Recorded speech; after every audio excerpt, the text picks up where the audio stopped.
horumarka dalku waxa uu ku jiraa qoyska oo hagaaga qoyskuna waxa uu ku jiraa lamaanaha oo aqoonta qoyska yeesha.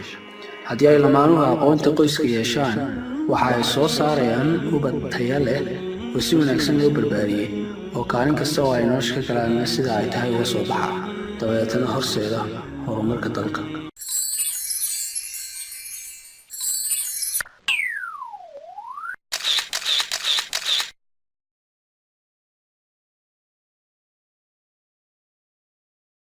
maanta waxaynu ka hadli doonaa marxaladda u dhaxaysa geed fadhiisiga ilaa aqalgalka iyo waxyaabaha ay tahay in la qabto. balse intaan ka hadal waxyaabaha ay tahay in la qabto inta marxaladda lagu guda jiro waxaan jeclaan lahaa inaan ka horeysiyo waxyaabaha ka dhalanaya marka uu geed fadhiisigu dhaco. waxaa ka dhalanaya 7 arrimood marka uu geed fadhiisigu dhaco kadib. arrinta koowaad waxa weeye inay xalaal isku yihiin inay labada qof isku raaxaystaan. waalidiinta qaarkood ayaa waxa laga yaabaa casriga inay joogno inay caqabad ku noqdaan arrinta ayada, balse waxa muhiim ah inay waalidiintu ogaadaan inay labada qof xalaal isku yihiin oo ay tahay inay isku raaxaystaan. waana mid ka mid ah waxyaabaha ay isku guursadeen oo casrigan aynu joogno haddaynan taa u ogolaanin waxaa dhici doonta inuu ninkuna meel kale baahidiisa ku guto gabadhuna ay meel kale baahideeda ku gudo.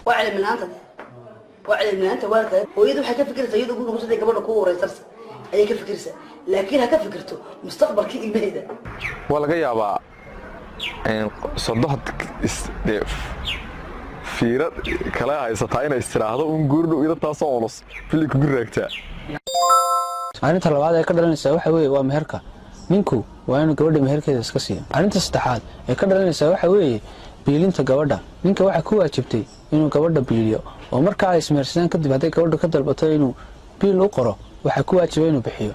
ma aha inuu anfariiro oo uu yaabo oo uu yiraahdo waa maxay gabadhan lacagtii weydiisanaysaa iyadoo aan weli guri la isla tegin. dabeetana ay waalidiintii ay kula taliyaan inuu gabadha iska furo. arrinta afraad ee ka dhalanaysa waxa weeye adeecitaan. gabadhu waa inay adeecdaa ninkeeda waayo imika waa ninkeedii rasmiga ahaa. ma aha inay ku doodo aniga cidna idin kama qaato iyo weligii allah laguma odhan joog iyo waxaa samee haddii aanad gabadh yahay diyaar u ahayn inaad ninkaaga adeecdo marka hore baa guursan. arrinta shanaad ee ka dhalanaysa waxa weeye inay xaaraan noqonayso inay isguursadaan xididka marka hore kala xaaraantaha ee aynu hore usoo sheegno sida sodohda oo kaleeto. arrinta lixaad ee ka dhalanaysa waxa weeye in ay sugmayso inay ubadku ay ku abtirsadaan ninka. arrinta toddobaad ee ka dhalanaysaana waxa weeyaan dhaxalkii oo haddii uu mid ka mid geeriyoodo waa ay isdhexlayaan. haddaba inta marxaladan lagu jiro waxaa muhiim ah inay lamaanuhu sii bartaan oo ay isugu sii dhex galaan si qoto dheer oo kasii qoto dheer sidii horeeto iyaga oo samaynaya 8 talo ee soo socda. talada koowaad waxa weeyaan in aanay marxaladan u dheeraanin. in aanay dheeraanin marxaladda u dhaxaysa geed fadhiisiga iyo aqalgalku. haddii ay marxaladdu dheeraato waxaa laga yaabaa inay badato faragelinta qoysasku dabeetana ay halkaa ka dhalato dhib ay hadhow ku kala dhintaan lamaanaha berigii dhaweydun ismeersaday. talada labaad waxa weeyaan in ay booqashadu dhexdhexaad noqoto. haddii uu doonayo inuu wiilku soo booqdo reerkan uu xididka imika la noqday waxaa muhiim ah inay booqashadu dhexdhexaad noqoto. inaanu si joogtaa ugu tegin amaba inaanu saacad dambe u tegin ama marka uu u tago inaanu waqti dheer oo aad u fara badan la joogin. tanu meesha waxay ka saaraysaa xiisihii ay isku soo hiloobayeen qoysaska imika is soo dhex galay. sidoo kale waxa ay sababaysaa in ay iskarahaystaan. arrinta talada saddexaad ee ay tahay inay dabaqaan lamaanaha isku cusub waxa weeyaan inay dhexdhexaad noqoto bixitaanka ay isla baxayaan. waa muhiim in wiilka iyo gabadha imika ismeersaday ay isla baxaan oo marka qaarkood ay waqti soo wada qaataan. laakiin waxaa muhiim ah inay dhexdhexaadnimo ku daraan inaanay gabadhu si joogtaa gurigooda uga tegin ninkuna aanu si joogtaa mar walba u dalban in ay gabadha u soo baxdo isagoo ku doodaya imika gabadheedii ayaa tahay. talada afraad ee ay tahay in ay lamaanuhu ku dhaqmaan waxa weeye in ay run ka sheegaan hadiyadaha isku keenayaan. gaar ahaan ninku in uu run ka sheego hadiyadaha uu keenayo gabadhiisa. marxaladda aynu ku jirno had iyo goor raggu waxa ay ku dadaalaan inay sii hantaan gabadhooda iyagoo hadiyado qaaliya u soo iibinayo. dabeetana waxaa dhacda inuu ninku isdhibo oo uu gabadha u soo iibiyo alaabo qaaliya oo aanu karaynin. arrintaasi mushkilada ay ku noqonaysaa mustaqbalka oo waxaa laga yaabaa inay gabadha u malayso inuu ninkanu lacag badan haysto oo wax kala qarinayo dabeetana ay hadhow ka dalbato waxyaabo qaaliya oo aanu karaynin. sidaa daraaddeed waxaa muhiim ah inuu ninku dhexdhexaad ka dhigo hadiyadaha uu keenayo inuu ku saleeyo arrin uu karaayo. waxaa si muhiim ah marka horeba ay tahay in laisla ogaado hadiyadaha nooca ay tahay in gabadha loo keeno. dadka qaarkood waxay aaminsan yihiin in gabadha loo keeno wax qaaliya laakiin hadiyadda micnaheedu taa maaha. hadiyadda shaqada ay qabataa waxa weeyaan inay isku xidho labada qalbi. sidaa daraaddeed haddii doonto xabad nacnacaaba ha noqotee waxaa muhiim ah inay hadiyaddu noqoto hadiyadu qofku karaayo. waxaa muhiim ah oo kale in ay hadiyaddu noqoto hantima guurtaa sida faraawil yar oo kale. faraawil yar oo lagu soo qoray hadallo dhaqaajinaya qofka qalbigiisa ayaa ka saameyn badan inuu ninku intuu suuqa galo uu soo iibiyo gabadha dahabka ugu qaalisan. talada shanaad ee ay tahay in ay lamaanuhu dabaqaan waxa weeye inay xoojiyaan xidhiirkooga caatifadeed iyo jacayleed ee ka dhexeeya. iminka ayay haddaba tahay inay isku idhaahdaan waan ku jecelahay iyo anaa kaa daran. iminka ayay tahay inay awood saaraan waxyaabaha kobcinaya jacaylka, sida inay isu soo ag fadhiistaan, inuu jidhkooda sira taabto, inay eegmo naxariis isku eegaan, iyo weliba inay hadallo qalbiga dhaqaajinaya isku idhaahdaan. waana arrin sharci oo ay diinteenna ogoshahay, waana arrin ay tahay inay lamaanuhu iminka oo kala qabtaan. nebiguna sallallahu calayhi wasallam wuxuu had iyo goor ku dadaali jiray waxyaabaha kobciya jacaylada ee dhisa mashaacirta. nabi maxamed sallallahu calayhi wasallam waxa ay isku meel ku midhin jireen xaasiskiisa qaar ka mid a, sida oo kale waxa uu barkin ka dhigan jiray dhabtooda iyagoo ay qaarkood toddobaadkii ku jiraan. sida oo kale waxa uu sii dhunkan jiray gabdhihiisa qaarkood marka uu masaajidka sii tagayo. sida oo kaleeto halka ay cuntada ka cunaan ayaa cuntada ka cuni jiray. waxyaabahaasoo dhan nebigu waxa uu samayn jiray si uu kobciyo kalgacalka iyo naxariista iyo heerka jacayleed ee labada qof ka dhexeeya sallallahu calayhi wasallam. markay labada lamaan ismehersadaan kadib waxyaabaha ugu muhiimsan ay ka wada hadli karaan waxa weeyaan siday gurigooda u dhisi lahaayeen. halka laga bilaabay de gurigii in laga wada tashado si loo qalabin lahaa ama labada qof isku gartaan inay alaab dhigtaan qaaliya ama alaab jaban dhigtaan, laakiin sheekada ugu weyn laga sheekaysta xilliga waxa weeyaan maxaan sameynaa. talada lixaad waxa weeyaan in aanay raggu ku khasbin marnaba gabdhahooda iyo xaasiskooda arrin ay ku adag tahay inay karaan oo aanay xaafidooda ku waafaqin.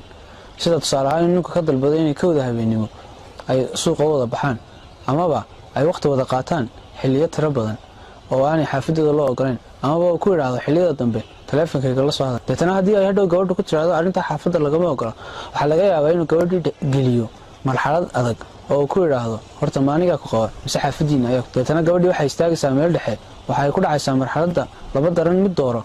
arrintaasna gabadha waxay ku noqonaysaa mid ay ku dhibtooto. sidaa daraaddeed waxaa muhiima inay raggu dhexdhexaadnimo wax ku wadaan oo aanay gabadha ku khasbin waxa aanay karaynin. talada toddobaad waxa weeyaan in ay wiilkay gabadha ka wada hadlaan waxyaabahan soo socda. arrinta koowaad inay ka wada hadlaan waxyaabaha caadifadooda kobcinaya, iyada kor ayaynu ku soo xusnay.